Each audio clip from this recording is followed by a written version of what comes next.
God bless you all. My name is Roberta Roses Bernal. Today I want to testify about a deep and little understood topic, demons, and how they operate in the spiritual world, and how I came to know the demon that rules the internet and social networks. In their origin, the demonic hierarchy is broad and is divided into different degrees. There are 12 types of main spiritual entities that operate in the darkness, and within them the demons are only a part but not the most powerful. The demons are only one category of this vast spiritual world that goes far beyond what we commonly understand. The 12 hierarchies are not limited to demons, for these spiritual entities operate at different levels of darkness, and demons, although feared, are the most basic. One of the best known groups within these hierarchies are the era spirits, that attack mainly human sexuality. The era are the responsible for what we commonly call incubi and succubi. These spirits act both in the physical and mental realm. The Lord explained it clearly in Matthew 5 verse 29 when he said, "And if your right eye causes you to sin, tear it out and throw it away. If you look at a woman with the intention of lusting after her, you have already sinned in your heart." Why? Because the spirits can see how you look, whether it is an innocent look or a lustful look. They can perceive the colors of your eyes. When you feel attraction, the eyes release 7 colors, and these spirits observe them and act depending on the intention of your look. When you look at someone with desire, the error demon record that lustful look, and during the night they take that image to you in your dreams. It is not a coincidence that many times we dream of people who attract us. It is the result of how we look. As it is said in spiritual terms, our eyes not only see but they communicate something. They emit messages. They are a lamp, a window to our soul, and the spirits know it. The eye is the lamp of the body. If your eyes are healthy, your whole body will be full of light, but if your eyes are unhealthy, your whole body will be full of darkness. If then the light within you is darkness, how great is that darkness? This is the reason why many young people struggle with sexuality problems. The error work intensely in this aspect, sending thoughts and desires that seem harmless but end up by manifesting itself in actions such as masturbation. Although some say that masturbation is not a sin, they are wrong. Behind every act there is a spirit working, influencing the mind and the body. These spirits supervise everything we do. That is why, as Peter mentioned, that we have a cloud of witnesses that watch each one of our movements. They classify our action and records how we look, how we act, and depending on that they intervene in our lives. When a spirit arrow induces you to masturbation, what it is doing is bringing to your mind and your desires the person that attracts you the most. You will not see in your dreams someone you do not like. On the contrary, it will show you the woman that attracts you the most, the one that makes you say, "Wow, what a woman." These images come to you in such a clear and vivid way that your body responds as if you were living that experience physically. Everything begins with the look and eyes of lust. From the first moment you look with desire, the evil spirit incubus and succubus sends an energy through your eyes, activating in you that sensation of attraction and excitement that energy causes. What you already had inside, intensifying those desires and taking them to your dreams. It is in those dreams where something happens that seems real. You meet that person, you hug one another, you have physical contact, and in your mind you believe that it is something that is really happening. However, when you wake up you realize that it was only a dream, but it has left you with after effects. What happens with these spirits called incubi and succubi is that they act by extracting energy from you both spiritually and physically. These spirits feed on your vital energy, weakening your spirit and leaving your soul without strength. When this happens you become more vulnerable, and it is much easier for a woman who looks like the one in your dreams to catch your attention. In real life you find yourself more sexually active and predisposed because the spirit activated your sensual areas. This process is not only physical, it is a spiritual attack that affects your capacity for self-control and discernment. These same spirits that we call demons, like incubi and succubi, need bodies to operate. It was revealed to me who is the boss of these spirits. Some spirits, like those that manifest in rituals, they do not have their own body. That is why they seek to possess people in order to act. When a person says that a spirit has mounted on them, what happens is that this spiritual being without a body uses that person's body to manifest and communicate. What I am telling is not just theory. I have lived these experiences in my own flesh. I have had encounters even with the Master Jesus of Nazareth himself. He has appeared to me and has embraced me. I do not only speak from the acquired knowledge but from direct experience. Again, once while I was in Boston, I had an encounter with a spirit. I had been away from my wife for about 15 days and like any human being my flesh was sensitive. Someone sent me an inappropriate photo. When I looked at it I felt a strong attraction, but I immediately rejected it. I rebuked the enemy and wrote to the person telling him that I was a servant of God, and that I could not accept that. The person apologized and laughed, but I knew immediately that behind that act there was a spirit working. That night before I went to bed I talked to God and I told him that my heart and mind were not in those things, and I asked him to keep my mind from any distortion. Around 3 in the morning a woman appeared to me in a dream, incredibly beautiful, a Hollywood actress, but immediately I knew what was happening. It was not a real woman but a spirit, an incubus that came to attack my consecration. With authority I spoke to her and told her, "You are not a woman, you are a spirit that has come to take away my consecration. I know that I have authority over you because the Lord gave it to me." And when I said that, the face of the woman began to transform. Her true face appeared. It was a face of death, a face of ferocious animals like snakes, lions and cobras. That beauty that she showed me was not real. It was just an illusion created to deceive the souls of people. When I faced that spirit I rebuked her in the name of Jesus. There are those who argue about whether to use Jesus or Yeshua, but I have used both and I can say with certainty that it is the same name, the same power. I have called him in Hebrew as Yeshua and in Spanish as Jesus, and it has always worked for me. I used the name of the Lord him at that moment with authority and the spirit retreated. Suddenly the figure of that sensual woman vanished and in front of me appeared a gigantic being. His voice changed, it became serious and terrifying like in the movies.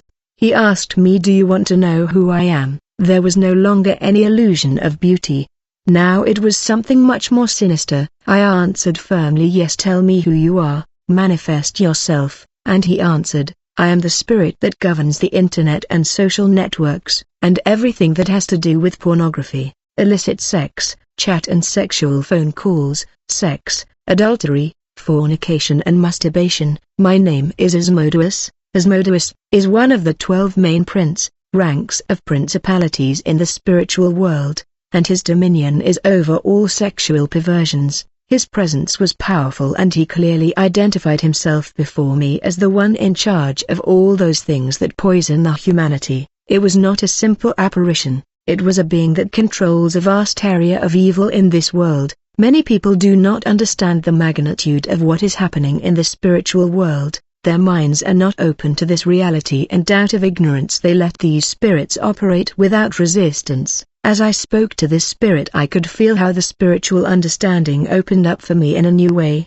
Each word of the spirit was aimed at revealing its control over sexuality and illicit desires. Asmodeus explained that especially after midnight these spirits are activated more intensely from 6 p.m. to midnight. Certain spirits dominate, but from 12 they along with the night terror begin to move with greater force. From midnight to 3 a.m. is their most active time. If you get up at that time and check social media you will notice pornography images, sensual provocative videos on platforms like TikTok, Instagram and others. Those early morning hours are dominated by these spirits, and it is when more people are online checking and consuming that content. The activity on social media increases with people writing and sharing things that they would not do during the day. These spirits are the ones pushing people to these nocturnal behaviors. The spirit told me clearly that he is in charge of social media and that his domain is focused on everything related to sexuality. During those hours of the early morning from midnight to 3 in the morning is the period in which the spirits manifest, the time the incubus and the succubus enter people's dreams. At this time it is have an easier time infiltrating, but if you manage to get up between 3 and 3:46 in the morning you enter a different dimension. Is like you wake up at a special time where you have control over what happens in your dreams, and if something bad tries to enter you can reject it, you can overcome it. Glory to God, because from that moment no meteor can be channeled into your life. However, between 12 and 3 in the morning is when those spirits are working more actively, and it is the time when more destruction occurs. Asmodeus mixed with the nocturnal spirit known as the destructive spirit operates in combination to cause chaos in those hours of the night, not only cause sexual temptations but are also responsible for more serious things such as heart attacks, strokes, cardiac arrests and other diseases of the heart and nervous system. These spirits are the ones that get out of control of the human body, causing diseases such as schizophrenia and other disorders. The reason why they work during the night is because they know that the day brings something. The day has a divine purpose for each one of us, but these spirits try to sabotage it. From the night, Jesus said that every day brings its own worries, and I was not just talking about the worries of the physical world. The day brings blessings but also afflictions, and the dark spirits work so that you do not receive the good that awaits you. That is why many people feel that they start their day on the wrong foot, as if something bad had happened. In reality, what happens is that the damage has already been done during the night while you were sleeping. The day does not come for you, but the day dawns on you. That is why I always ask people how you woke up, because it is not that one wakes up by themselves, but the blessing or the curse of the day comes to us, and that can be influenced by what happens in the spiritual world during the night. These spirits are very subtle and can even affect preachers or religious leaders, causing them to emit messages that do not come from God. These spirits are cunning and know how to operate on people, especially in the area of sexuality. All those who are involved in sexual and inappropriate practice are under the influence of an error spirit, which means bad spirit.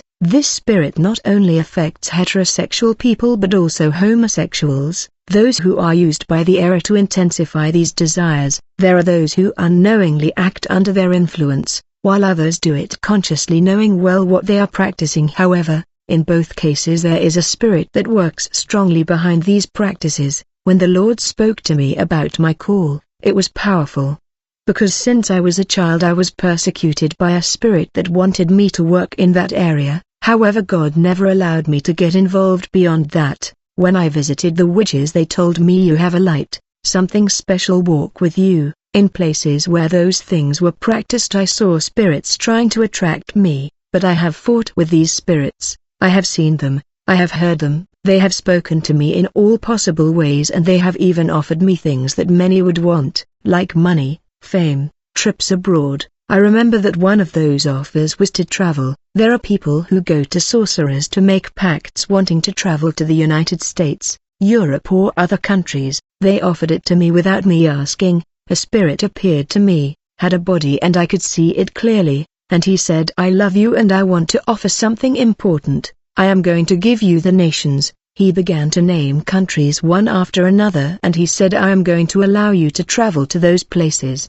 You are going to meet them, and also you will have many women and everything you want. For a moment I felt excited, and I asked him, and what do I have to do? He answered, I just want you to stop doing one thing. I asked him what it was, and he told me never to preach the gospel. When that spirit told me that I will not preach the gospel, something in me woke up. My response was immediate. If it is so, I say no, I will not accept. God had called me and I was determined to speak of him no matter what this spirit offered. I was not going to give up the gospel. At that moment the spirit changed its attitude as if it had become angry. Just when the vision began to fade, I heard a different powerful voice that told me, Roberto, while she offers you some nations, I offer you the world, so that you preach my word. It was such a strong moment that my eyes filled with tears. I felt a presence so powerful that I could not contain myself. It was incredible how in the midst of all this the spiritual reality manifested itself in such a clear way,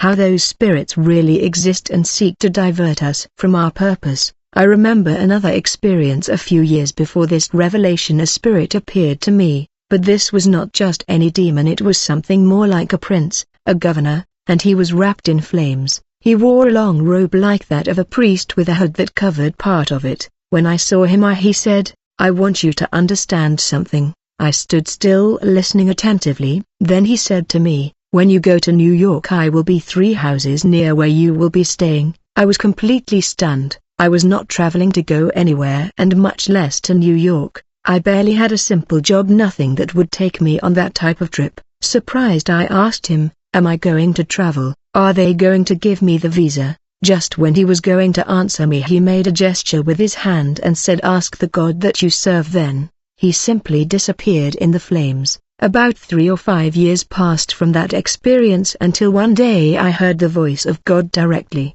I was in the church when he spoke to me with clarity. "Roberto, it is time to go to the American consulate to look for the visa." At that time I did not have a job. 3 months had passed since I was fired from a law office. I had no idea how I was going to do it. I asked him, "How am I going to go if I have nothing?" And God answered me, "I am your employer."